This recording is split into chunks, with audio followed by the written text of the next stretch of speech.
It was supposed to be an ordinary evening, but for Armand Sheikh, a 37-year-old self-made millionaire known for his sharp mind and colder heart, everything hung by a single choice: should he listen to the desperate cry of a stranger, or brush it off as madness? The girl's voice trembled as it echoed through the marble hall of his luxury villa. "Stop! Don't touch that glass!" Armand's fingers paused mid-air, the chilled crystal of the wine glass inches from his lips. Her eyes, dark, frightened, full of a truth she was too terrified to explain, met his. In that instant, time seemed to slow. Should he drink and move on with his night, or demand to know what she saw that made her scream? And what secret could be hiding in a simple glass of wine that made her risk everything to warn him? Could this be a scam, or was it something far worse waiting to unfold? The sunlight streamed through the tall glass walls of Armand's Lahore villa, painting the floor with golden stripes as the early evening turned into night. The city outside was alive with honking cars, distant calls to prayer, and the laughter of families heading to dinner. Inside, however, the air was still, almost too still. Armand leaned back in his leather chair, a glass of imported red wine swirling in his hand, while servants moved like silent shadows, preparing the table for another one of his lavish private tastings.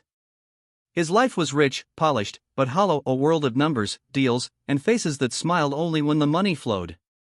That's when he noticed her, Amira, a young woman no older than 21, thin as a reed, with worn sandals and a simple black scarf draped over her head. She wasn't supposed to be here. She was just a temporary maid, hired for the evening through an agency. Her hands trembled as she placed the crystal carafe on the table.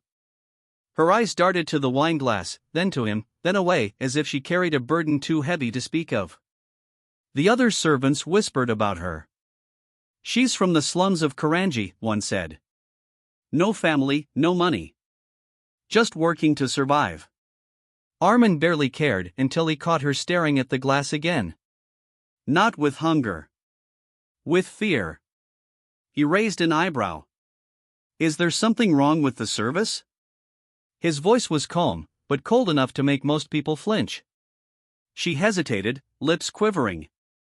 "Sir, that glass, please don't drink from it." The room fell silent. Even the clinking of the cutlery stopped. His old business partner, Salman, who sat across the table with a smirk, chuckled. "What nonsense is this, girl? This is Chateau Lafite, 1982. Worth more than your life." Armand didn't smile. His eyes narrowed. "Why shouldn't I drink it?" he asked slowly. Amira swallowed hard. Her voice cracked. Because I think someone has put something inside. Please, just don't." A ripple of unease moved across the room. Salman scoffed. "Armand, you can't take this seriously. She's probably trying to make a scene for attention. These people," he waved dismissively, "always fishing for pity." But something about her eyes made Armand pause. They weren't greedy. They were desperate. Almost tearful. And that desperation planted a seed of doubt in his sharp mind. He set the glass down carefully. "Who told you this?" he asked. "No one, sir," she whispered. I saw a man near the drinks earlier, a man I didn't know. He poured something, and when he saw me, he walked away fast. I was too scared to say anything until now." The room tightened with tension. Salman laughed nervously. "Armand, are you going to ruin the evening over a servant girl's fantasy?" Armand didn't answer. He turned the glass slightly, letting the light catch the deep red liquid. It looked perfect. Smooth. Untouched. But then again, so had many deals in his life right before they turned out to be traps. "Bring me the security footage," he ordered one of the guards. Minutes later, the screen flickered to life. The camera angle showed the bar table. And there, just for a second, was a shadowy figure in a black cap, leaning over the drinks. Not a servant. Not a guest either. His hand moved quickly, then vanished into the crowd. Armand's heart skipped. He looked at Salman. "Who is that?" Salman shrugged, but his face had gone pale. "Probably nothing." Armand turned to Amira. "What's your name?"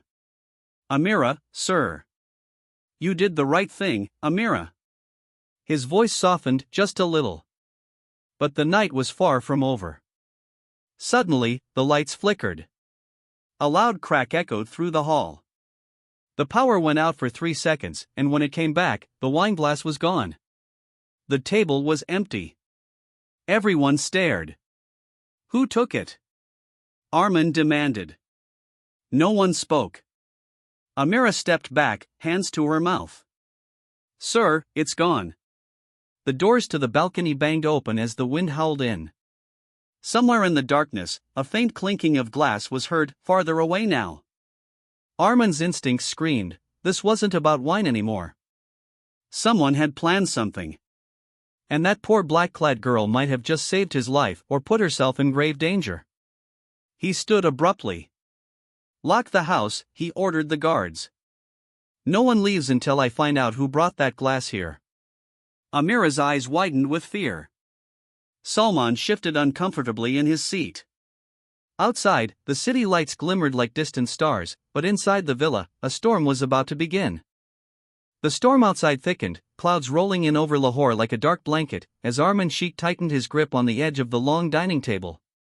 His guests whispered among themselves while the guards sealed the villa's gates. No one was allowed to leave, not even for a phone call. The missing glass had turned what was supposed to be a night of wine and laughter into a silent standoff. Armin's voice sliced through the murmurs. Search the villa. Every room. Every corner. Find that glass. Servants scurried off like frightened mice. Salman Khan, his longtime associate and partner in more than one questionable business deal, poured himself another drink with shaky hands. You're overreacting, Armin. It's just a glass. Armin's sharp eyes flicked to him. And if it's poison? If it's more than that? Someone planted it here, Salman. That's not a coincidence. Across the room, Amira, still in her faded black scarf, clutched her hands together so tightly her knuckles turned white. She stood near the kitchen door, unsure if she had done the right thing by speaking up. Every passing minute made her more aware of the expensive marble under her sandals, the cold stares of wealthy guests who looked at her like she was a stain on their evening. Girl, Armin called, his tone now firm but not unkind. Come here. She stepped forward hesitantly. You said you saw a man pour something into the drink. Describe him. Her brows furrowed as she tried to recall. Black cap, sir. Tall. I couldn't see his face clearly. He had a ring, yes, on his left hand. A gold one, with a red stone. Salman scoffed. Half the city wears gold rings. But Armin wasn't listening to him anymore. A name flickered in his mind, Rafiq Mirza, a disgraced former employee who once threatened him after being fired for theft. He always wore a ring like that. Before Armin could issue another command, a scream cut through the hall. Everyone rushed to the side corridor. There, lying on the polished floor, was one of the junior servers, his face pale, his lips turning a strange shade of blue. His hand clutched something, a shard of crystal. Armin knelt down. Call a doctor. Now. But the man's breath was already shallow. His eyes rolled back as he whispered hoarsely, It burns, inside. Amira gasped. That's the glass. He must have drunk it by mistake. The shard slipped from his fingers, still wet with a few drops of red. Armin's blood ran cold. He had been seconds away from drinking that. Seconds away from ending like this boy. The guests began to panic. Some whispered it was poison. Others feared something worse. Armin stood up, his voice echoing across the marble hall, No one moves. This is not an accident.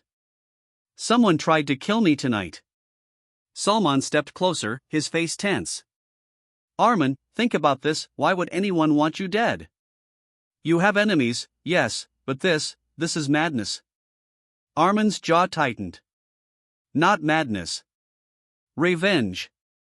His eyes moved to Amira, who looked ready to collapse from fear. You saved my life, he said quietly. But you also put a target on your back. Whoever did this will know you spoke. She swallowed hard. Sir, I didn't mean to cause trouble. I couldn't watch someone drink that. For a moment, Armin saw something in her courage, maybe even honesty, qualities he rarely found in the glittering parties of the rich. Then the lights flickered again. This time, when they came back, the massive portrait in the hallway, his father's portrait, had a message scratched across the glass frame: "You can't hide forever." The guests gasped. The guards swore they saw no one enter or leave. But the message was fresh, wet paint dripping down the frame. Armin's fists clenched. His father had died mysteriously years ago in a deal gone wrong. Few knew the details. Fewer still dared to speak of it. Salman, he said slowly, who had access to this villa today? Salman looked uneasy. Just the usual staff, and a few old contacts you told me to keep in touch with. Investors. Armin's eyes narrowed. Which ones? Before Salman could answer, a phone buzzed in Armin's pocket. It was an unknown number. He hesitated, then picked it up. A voice, low, distorted, spoke. Enjoying the wine, Sheik? That was just a taste. The real toast is yet to come. The line went dead. Armin turned slowly to face the hall full of anxious, whispering guests. Somewhere among them, or perhaps already gone, was the one who wanted his life. And now, it was no longer just about a poisoned drink. It was personal. Old ghosts were waking up, and the first clue was the terrified girl who stood trembling before him. The heavy curtains were drawn now, and the once lively villa had turned into a fortress of whispers and suspicion. Outside, rain tapped softly against the glass panes, turning the city lights into blurred streaks of gold and red. Armin Sheik stood near the grand staircase, his phone still in his hand, staring at the darkened screen where the unknown caller's voice had just faded. The words rang in his mind like a warning bell: the real toast is yet to come. Guests had gathered in the lounge, murmuring anxiously. Some demanded to leave, others stayed, curious or afraid of being linked to something sinister. The dead server's body had been moved to the storage room and covered with a white sheet. The air smelled faintly of spilt wine and fear. Armin turned to his head of security. Seal the wine cellar. And bring the guest list here. Every name. Salman Khan hovered nearby, avoiding Armin's gaze. Armin, this is madness. You're turning your own house into a prison. No, Salman, Armin said coldly, someone turned it into a battlefield. I'm just trying to survive the night. Amira lingered in the corner, silent, clutching her scarf. Her presence was like a thorn in the eyes of the wealthy women in their glittering saris and gold bracelets. But Armin found himself watching her nervous glances, the way her fingers fidgeted with the edge of her scarf. She didn't fit here, and maybe that's why he believed her more than anyone else. Come with me, he told her suddenly. She flinched. Sir? To the study. They walked through the long hallway lined with family portraits. The one with the fresh message, "You can't hide forever," still dripped red across his father's painted smile. Amira slowed near it, shivering. Who would write this? Armin didn't answer. In his mind, old memories stirred: his father's sudden death during a failed property deal in Karachi, the rumors of betrayal, the silent threats that followed. He had buried all that beneath success and wealth. Or so he thought. Inside the study, he poured himself plain water this time. Tell me the truth, he said, facing Amira. How did you really end up here tonight? She blinked. I was called by the agency, sir. They said there was extra work. I took it. I needed the money. No one sent you? No one told you to warn me? Her eyes widened. No, sir. I swear. I was scared to even speak up. Armin studied her face, thin, tired, but honest. Or very good at pretending. A knock interrupted them. It was the head of security, his face pale. Sir, we checked the cameras again. And? He hesitated. The footage was erased. From the last 2 hours. Armin froze. What? Someone accessed the system from inside. He marched back to the lounge, his eyes scanning every face. Who touched the security room? He demanded. No one answered. But then, something odd caught his attention. Salman's jacket, lying carelessly on the armchair, had a faint reddish smear on its sleeve. Arman stepped closer. Where did you go when the lights went out, Salman? He asked softly. Salman stiffened. To the washroom. With this on your sleeve? Arman held up the jacket. Salman's face hardened. It's wine. Amira spoke from behind, her voice trembling but firm. No, sir. That's not wine. That's the same paint from the portrait. The guests gasped. Salman turned sharply. You dare. Enough. Arman's voice thundered. Explain this, Salman. For years they had built empires together, real estate, hotels, silent partnerships in darker businesses. Salman had been by his side through betrayals and bribes. But now his hands shook as Arman held his gaze. Finally, Salman laughed bitterly. You think this is about me? Arman, you've made enemies so wide and deep you can't even count them. You used me. You used everyone. Who sent you? Arman asked quietly. No one sent me, Salman hissed. I'm just not going to die for your sins. Before anyone could react, Salman pushed through the crowd and ran toward the side exit. The guards lunged after him, but the door slammed shut behind him, and a second later, an explosion rattled the villa. Smoke filled the corridor. Screams erupted. The chandelier above the main hall trembled, glass raining down in shards. Arman shielded Amira instinctively. When the dust cleared, the side exit was blown apart, but Salman was gone. Find him. Arman barked. But deep down, a cold realization crept in. Salman wasn't the mastermind.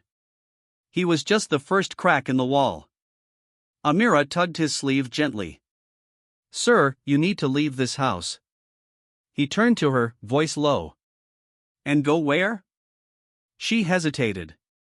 To where it started, where your father died. Arman froze.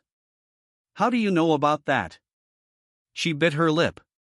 Because, sir, my father was there too. The room seemed to shrink around him. The thunder outside roared louder. For the first time that night, Arman felt the ground truly shift beneath his feet. Rain lashed against the windows as if the city itself wanted to warn them. The once celebratory villa now felt like a cage, each hallway whispering with old sins. Arman Sheikh's knuckles turned white as he gripped the banister, staring at Amira, the girl who had just admitted her father was connected to his past. You said your father was there, Arman said slowly, voice tight with suspicion. At that deal? The one in Karachi?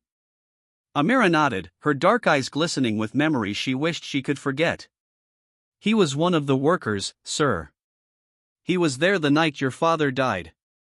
They said it was an accident, but my father told me before he passed, it wasn't. He overheard men talking, your father was betrayed. A bitter taste filled Arman's mouth. For years, he had dismissed that night as a business misfortune, a tragedy wrapped in silence. But if Amira spoke the truth, someone had kept that secret buried until tonight. He stepped closer, lowering his voice. Who else knows this? No one, she whispered. I never spoke of it. My father made me promise to stay quiet. But when I saw that man near the wine, the same ring, the same sign, I knew this was connected. Arman paced the room. Rafiq Mirza, he was there that night. And Salman knew him. He tried to hide it. The guards returned, faces grim. Sir, we searched the grounds. Salman escaped. The blast damaged the side cameras. Arman slammed his fist against the table. He's not running. He's circling. The guests were restless now, demanding to leave. One woman clutched her pearls. This is madness. We came for dinner, not to die. Sit down. Arman's voice boomed. No one leaves until I find out who is trying to kill me. A tense silence followed. Somewhere in that silence, a faint sound echoed, a creak from upstairs. Too deliberate to be the wind. Armin motioned to the guards. "Check it." They ascended the stairs, their boots echoing. Amira stayed close behind Armin, her fingers curled tightly around her scarf. "Sir, if they went upstairs, maybe they left something behind." They reached his private study once more. The door was ajar. Inside, the air smelled of damp wood and something else. Acidic. Like burnt metal. On his desk lay a small black envelope. No one had seen it before. Armin picked it up cautiously. Inside was a single photograph, his father, smiling, shaking hands with three men. One of them was Rafik. Another was Salman. The third had his face scratched out. On the back, a message. Like father, like son. Your turn is coming. Amira gasped. "Sir, this isn't just about money, is it?" Armin's jaw tightened. "No. This is about blood." Suddenly, the lights flickered again. But this time, they didn't just go out, they went red. An alarm began to wail through the house. The security system had been overridden. From the main hall below, a servant shouted, "Sir! The gates, they're opening!" Armin rushed to the balcony, looking down at the courtyard.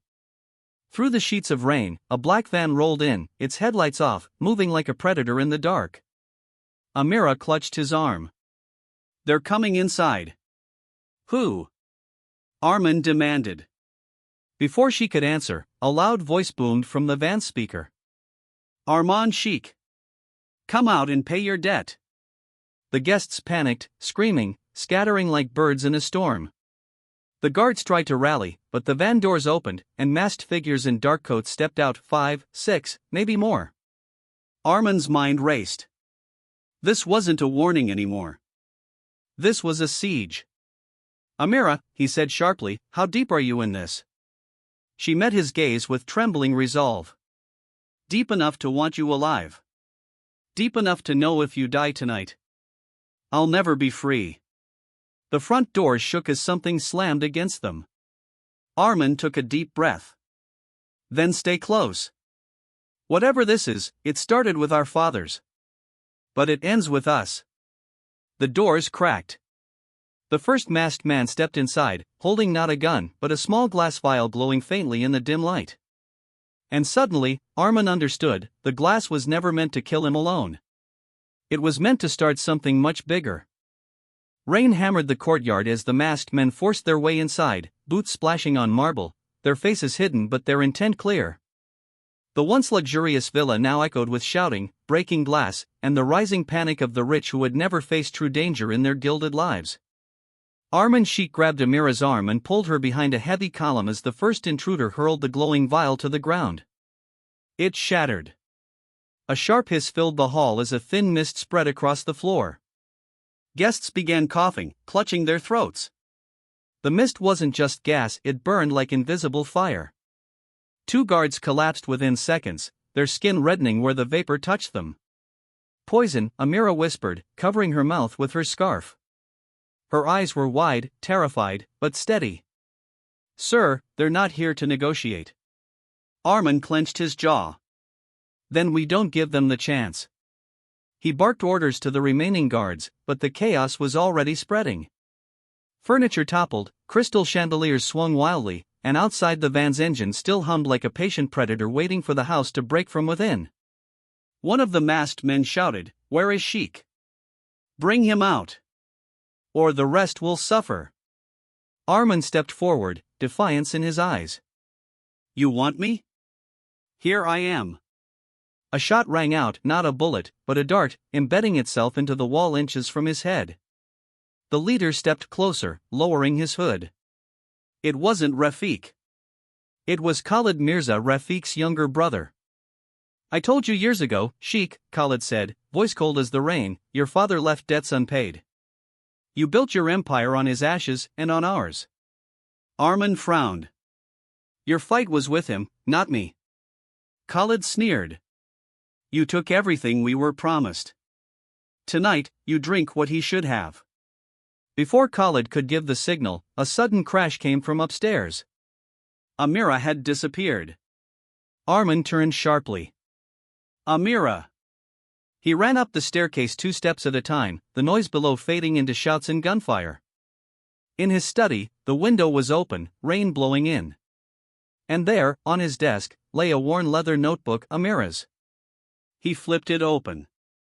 Inside were old clippings, photographs, even letters. His father's name was everywhere, and so was hers. One photo made his breath catch, a picture of his father standing with a small girl, Amira, beside an old warehouse. The caption, Project Sadaka, Community Land Redevelopment. His mind reeled. That project. That was the land deal where his father died. The accident. Footsteps echoed behind him. He turned. Amira stood in the doorway, soaked with rain, clutching a metal box. Her face was pale but resolute. You knew, Arman whispered. She nodded slowly. I came here not just to warn you, sir, but to end this. End it? His voice was sharp, almost betrayed. By killing me? Her eyes welled. No. By making you face the truth. She opened the box.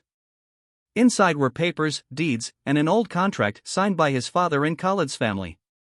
It detailed a forced eviction, bribes, and a promise that was never kept. The land they lost was the land Arman built his first hotel on. This isn't about revenge alone, Amira said, her voice trembling. It's about the lives that were broken, including mine. That glass downstairs? It wasn't just for you. They want everyone here to pay. Arman felt a cold wave wash over him. For years, he had told himself his success was hard-earned. But beneath the glass floors and golden chandeliers lay blood. Why warn me then? He asked.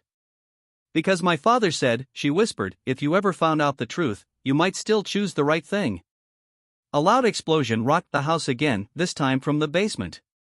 Smoke billowed up the staircase. Khalid's voice echoed, time is up, Sheikh. We burn your empire tonight. Arman closed the box and looked at Amira. Then we fight. Not just for my name, but for the truth. But as they turned to leave, a shadow moved in the hallway. Rafiq Mirza stepped out, alive, older, his face twisted with scars. In his hand, another glass vial glowed like a sinister jewel. You were supposed to drink it, Arman, he hissed.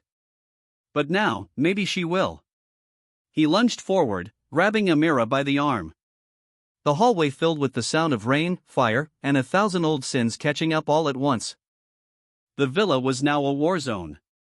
Flames licked at the curtains, smoke crawled across the ceilings, and rain crashed against the shattered windows. Arman Sheikh stood in the ruined hallway, his chest rising with anger and disbelief, as Rafiq Mirza tightened his grip on Amira's wrist, the glowing vial trembling in his scarred hand. Let her go, Rafiq. Arman's voice thundered over the chaos below. Rafiq sneered, his teeth flashing in the dim red glow of the emergency lights. Your father ruined our lives. You took everything we had left. Tonight, you'll taste the same poison one way or another. Amira struggled, her eyes locked on Arman. Don't come closer, she gasped. Arman raised his hand slowly, stepping forward. Rafiq, listen to me. You think this will fix anything? Killing me, killing her? It won't bring your family back. Rafiq's grip tightened. It's not about bringing them back. It's about balance. About debt. Arman's mind raced. The papers in the box still burned in his thoughts, the proof of his father's betrayal, the foundation of his empire. For years, he had built walls of glass and gold over the ruins of other men's dreams. Now those ghosts were at his door, demanding payment. Take me, Arman said finally. Leave her out of it. Amira shook her head violently. No. Sir, you don't owe me, you owe the truth. Rafiq hesitated. His fingers loosened just enough. That was all Arman needed. With a sudden burst, he lunged forward, knocking the vial from Rafiq's hand. It shattered on the marble, hissing as a cloud of toxic mist spread. Rafik shoved Amira aside and swung a heavy fist, years of bitterness behind it. Arman staggered, but didn't fall. The guards stormed in from both ends of the corridor, weapons drawn.